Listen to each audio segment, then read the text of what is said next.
तो यार थंबनेल देखकर पता चल गया होगा कि हम लोग किस बारे में बात करने वाले हैं। मैं फिर भी एक बार और बता देता हूँ, हम लोग बात करने वाले हैं कि आखिर यामाज़ाकी हेड को किसने हराया। क्या वो डैनियल की सेकंड बॉडी है या वो खुद गैब्रियल किम है। इस वीडियो को स्टार्ट करने से पहले मैं आपको एक और चीज़ बता देता हूँ। जैसे कि मैंने अभी 2 प्रिडिक्शन नहीं कहूँगा, मैं बस अपने जो थ्योरी है उसको बताया था। जो पहला था यार वो तो था जो चार्ल्स की जो सेकंड बॉडी है वो शायद सियोंग जी युक हो सकता है ऐसा करके, और जो सेकंड था वो तो ये वाला था जिसमें मैंने बताया था कि आखिर जो डैनियल का जो ओरिजिनल बॉडी है सेकंड बॉडी, क्या वो यामाज़ाकी से ताल्लुकात रखता है या नहीं रखता ऐसा करके। और यार इन वीडियो के कमेंट में यार मुझे भर के नेगेटिव कमेंट मिले कि भाई तेरा वीडियो कोई सेंस नहीं बनाता, कोई मतलब का नहीं है, फालतू टाइम पास कर रहा है तू, फॉलोअर्स बढ़ाने के चक्कर में, व्यूज़ पाने के चक्कर में ऐसा थंबनेल बना रहा है। ऐसा कमेंट मुझे देखने को मिले। तो यार उनको मैं एक चीज़ बता देना चाहता हूँ यार, बनाने के लिए यार मैं भी बना देता एक ऐसी टॉपिक पे जिस पे ज़्यादा सर्चेबल हो रहा होता, अगर व्यूज़ चाहिए ही होते तो मुझे। जैसे कि मैंने जो सियोंग जी युक वाला है ना, उसमें भी मैं 5 से 6 हज़ार व्यूज़ आराम से पा लेता। कैसे? ऐसे। जैसा कि हमें पता है जब चार्ल्स की मौत हुई तब यार बहुत ज़्यादा ही थ्योरी घूमने लगी। एक थ्योरी ऐसी भी थी किंग ऑफ बुसान वाली, जो मैं आपको बताता हूँ। एक बंदे ने बताया, मैं उसका नाम नहीं बताऊँगा यूट्यूबर का, वो बड़ा यूट्यूबर है। अब एक ने बताया कि वो किंग ऑफ बुसान हो सकता है, अच्छा पॉइंट बताया। उसके बाद ना जो उसके तीन या 2 ऐसे कुछ और यूट्यूबर्स थे, उन्होंने भी वैसी ही वीडियो बनाई, बस थंबनेल अलग था, उनका जो बोलने का स्टाइल था वो अलग था, टॉपिक अलग था। बट एंड में आते आते उन्होंने भी यही कहा कि जो चार्ल्स की सेकंड बॉडी होगी वो मतलब अपना जो किंग ऑफ बुसान है वो हो सकता है। कहने का मतलब ये है कि उन्होंने जो वीडियो बनाया उनका जो टॉपिक था वो अलग था, उनका जो बताने का तरीका था वो अलग था। बट एंड में उन्होंने बस यही कहा कि जो चार्ल्स की सेकंड बॉडी है वो किंग ऑफ बुसान हो सकता है करके। और यार उनके व्यू कितने थे पता है? 5 से 6 हज़ार ऐसे, या 3 से 6 हज़ार मान लो, इतना उनके वीडियो पे व्यू थे। और अगर यार मुझे भी व्यूज़ चाहिए होता तो मैं भी कह देता यार, मतलब मैं भी थंबनेल बना लेता ऐसा करके, उसके बाद मेरा भी व्यू आ जाता उतना। एंड में मैं भी कह देता कि जो चार्ल्स की सेकंड बॉडी है वो बुसान की है, किंग ऑफ बुसान है।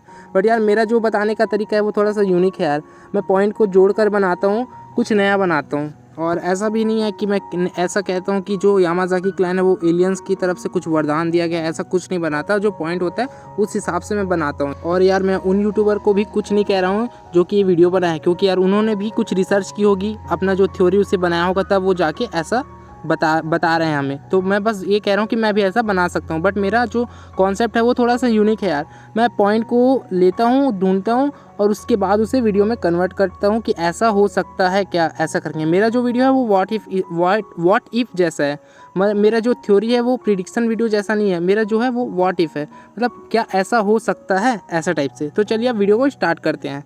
तो जैसा कि हमें पता है रिसेंट चैप्टर में जो गन की माँ होती है वो गन से कहती कि तुम्हारे पापा इतने ज़्यादा पावरफुल थे कि वो फिस्ट गैंग से अकेले सामना कर सकते हैं। और ये बात भी हमें अभी चैप्टर को देखकर पता लग गया भाई कि तलवार भी काट नहीं पा रहा है उसके हड्डी को, तो समझ सकते हो कितना ज़्यादा पावरफुल है, जो अपने प्राइम में था उस समय। तो यार कई लोग का नज़रिया ऐसा भी है कि जो गन की माँ है वो बस ऐसी ही कह रही है गन को, बट ऐसा कुछ नहीं यार। कोई भी माँ अपने पिता के मतलब अपने हस्बैंड के बारे में ऐसा कुछ नहीं बताएगी जो वो कभी कर नहीं सकता, मतलब ऐसा चीज़ बताएंगी जिसके वो करने के लायक है। उसी प्रकार से जो हेड ऑफ़ यामाज़ाकी है वो फिस्ट गैंग को अकेले संभालने की हिम्मत रखते हैं, तभी तो उसकी जो गन की माँ है वो गन को बता रही है ये सब। तो यार अब अगर मेरे वीडियो की बात करें तो यार मेरे ख्याल से जो हेड ऑफ़ यामाज़ाकी है वो हमारे डैनियल है, उसका सेकेंड बॉडी से ही हारा है। वो क्यों, आगे पता चलेगा। उससे पहले जो प्री जनरेशन है और सेकेंड जनरेशन है, इनके बीच का जो गैप है उसका हमें अंदाज़ा लगाना पड़ेगा कि कितने ईयर्स का डिफरेंस है इनके बीच में। तो यार देखो जो प्री जनरेशन है, अब उसमें तो जो हमारा हेड ऑफ़ यामाज़ाकी है वो हारा था, ये तो ठीक है। उसके बाद उसने अपना बच्चा पैदा किया, तो अराउंड 1 साल उसमें लगा लो। अब उसके बाद जो हमारा गन है डैनियल, वो सेम एज के है, स्कूल बॉय है दोनों के दोनों। अब उनकी एज को हम लोग कैलकुलेट करें तो अराउंड 19 की कर लेते हैं, स्कूल बॉय है तो। अब एज का तो पता चल गया, तो इससे हम जो प्री जनरेशन है और जो सेकेंड जनरेशन है उसके बीच का जो एज है उससे हम कन्वर्ट कर सकते हैं, तो हमें 20 साल मिल रहा है। तो यार यहाँ पास प्री जनरेशन और सेकेंड जनरेशन के बीच 20 साल का डिफरेंस हमें देखने को मिल रहा है। तो यार पिछले वीडियो में एक भाई ने कहा था कि आखिर डैनियल की बॉडी अगर प्री जनरेशन से है तो उसका जो वेट जो कुछ भी है बढ़ा क्यों नहीं। तो यार आप इस वीडियो को पहले देखो, ये फर्स्ट चैप्टर का है। अब ये डैनियल देखो और ये डैनियल देखो, अब दोनों में अंतर दिख रहा है ना आपको।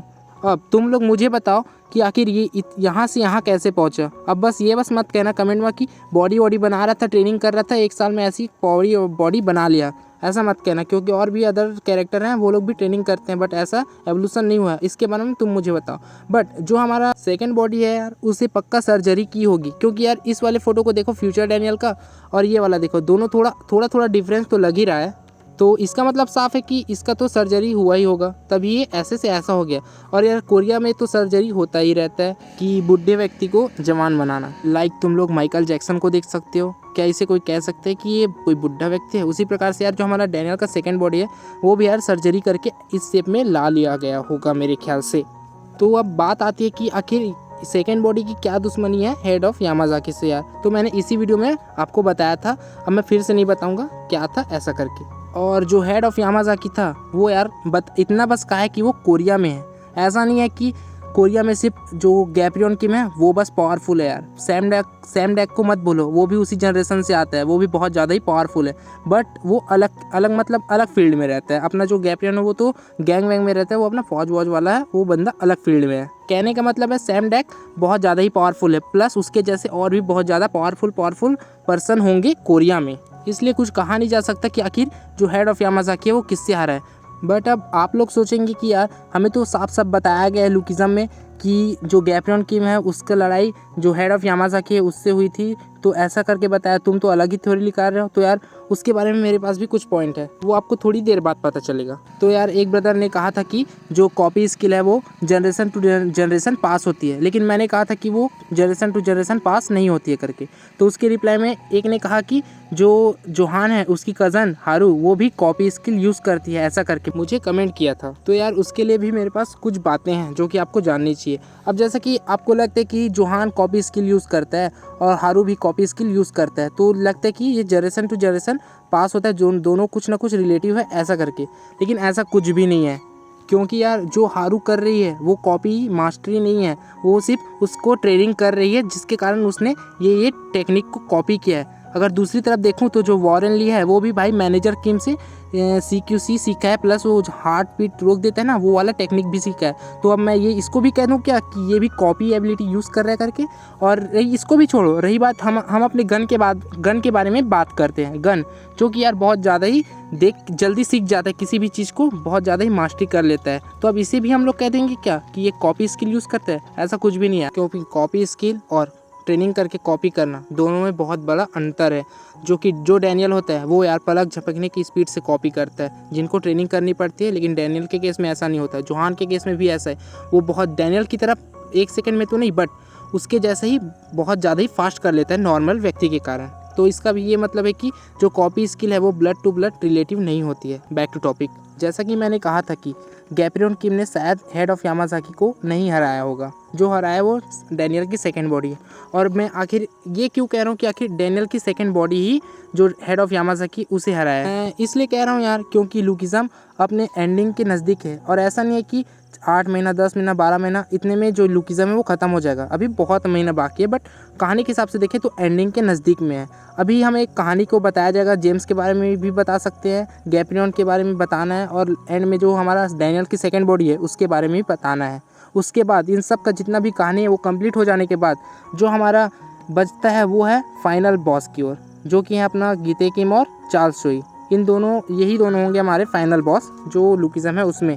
तो यार मुझे ऐसा लगता है कि जो मेन कैरेक्टर होगा वो एंड में जाते जाते उसका तो हाइप बनेगा ही यार, बहुत ज़्यादा ही बनेगा। क्योंकि अदर मानवा को देखें तो यार एंड में आते आते जो मेन कैरेक्टर होता है वो बहुत ज़्यादा ही पावरफुल है, मतलब हर तरफ उसके ही चर्चे होते हैं। तो लुकिज़म में भी ऐसा हो सकता है, इसलिए मैं जो कह रहा हूँ जो डैनियल की सेकेंड बॉडी है वही जो मतलब अपना हेड ऑफ यामाजाकी उसे हराया हो, ऐसा मैं इसलिए कह रहा हूँ। क्योंकि यार देखा जाए तो डैनियल की जो वो फ्यूचर डैनियल है उसका एक कॉन्शनेस था, मतलब उसका भी कोई स्वरूप था यार, अस्तित्व तो था ही, जो कि मैंने इस वीडियो में बताया था कि ऐसा हो सकता है करके। तो मेरे ख्याल से ऐसा लगता है कि उसने ही इसको हराया हो, और बाद में जाके ये रिवील करेगा तो हाइप होगा वो बहुत ज़्यादा ही बढ़ जाएगा। इसलिए यार मैं इसी फैक्ट के अनुसार कह रहा हूँ कि जो हमारा ये है ना सेकेंड बॉडी वो ही हेड ऑफ यामाजाकी को हराया होगा, क्योंकि लोहा लोहे को ही काटता है, जैसे कि अल्ट्रा इंस्टिंक्ट को ही काटेगा। तो यार अब ये थी मेरी छोटी सी थ्योरी।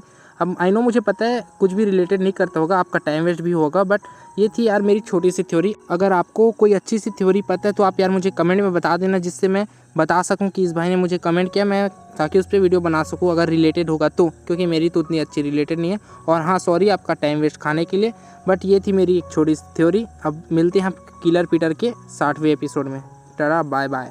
एक चीज़ और यार, जो ये थ्योरी बताता हूँ मैं फिर से बता देता हूँ यार, बस ये थोड़ा सा यूनिक होता है यार। मैं ना मतलब किसी का कॉपी करता नहीं हूँ, मतलब मेरे पास कॉपी एबिलिटी नहीं है जिससे मैं भी किसी का कॉपी करके बता सकूँ ऐसा करके। जो करता हूँ खुद से बनाता हूँ, जो टेक्निक होता है सब चीज़ अपने आप से बनाता हूँ। इसलिए अब मिलते हैं नेक्स्ट वीडियो में। Tata bye bye.